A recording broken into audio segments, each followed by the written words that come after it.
अगर आप भी चाहते हैं JM के म्यूजिक का ऑडियो वीडियो सबसे पहले आप तक पहुंचे, तो हमारे चैनल को सब्सक्राइब करें और साथ ही बेल आइकन के घंटी को दबाना ना भूलें। बोला बोला छठी मैया की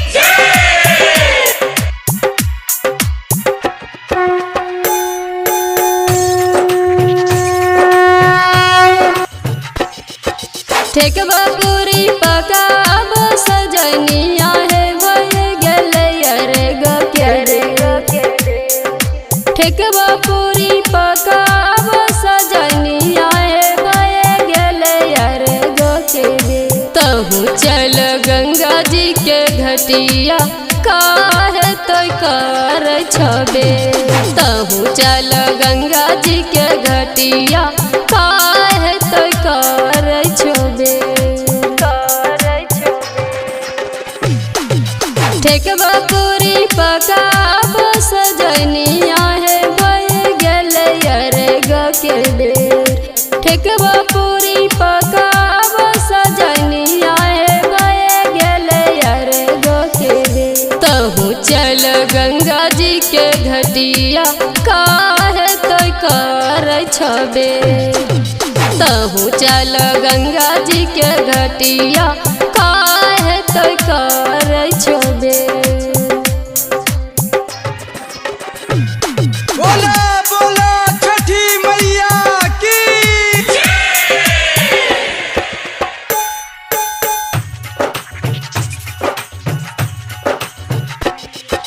हम छिए बानल सजन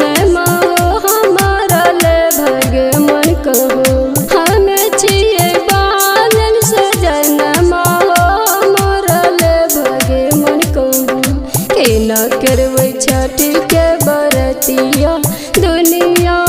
हमरो बिना के न करबै छठी के बरतिया दुनिया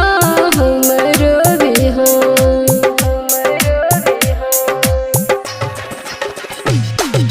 सुपवा सजाव सजनिया है भय गेले रे गो के बेर सुपवा सजाव सजनिया है भय गेले रे गो के बेर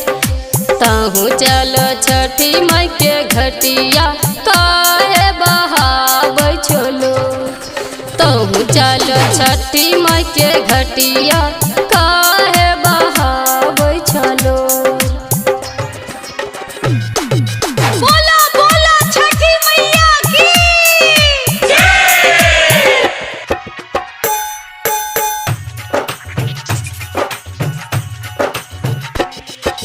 हम छिया भागिन सजन हमारा ल देवता कहम हम छिया भागिन सजन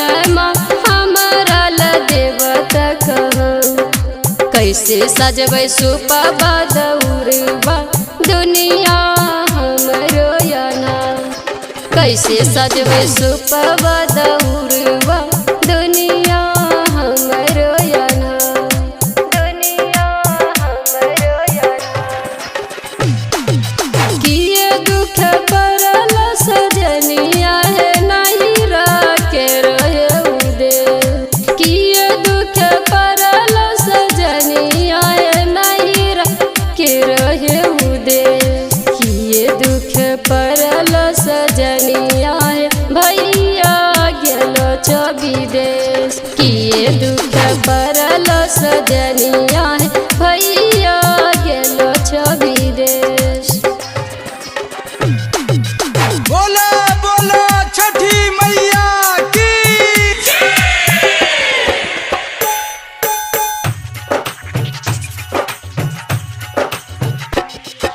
नहीं दुख पड़ल सजन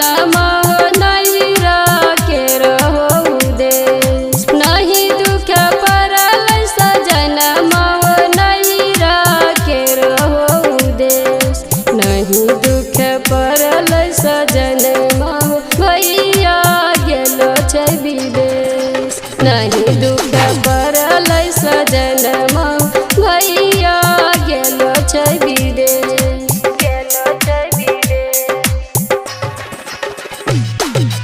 एक दुख पड़ल सजन हो बालक बिना लागे घर सुनसान।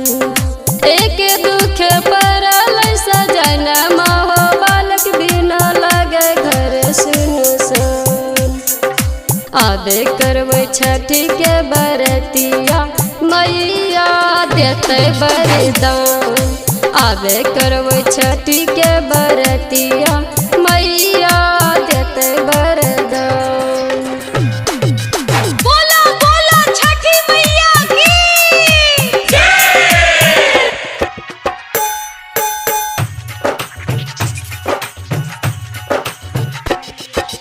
कह शॉपिंग किया बे करबै छठी के बरतिया मैया देते वरदान। कह शॉपिंग किया बे करबै छठी के बरतिया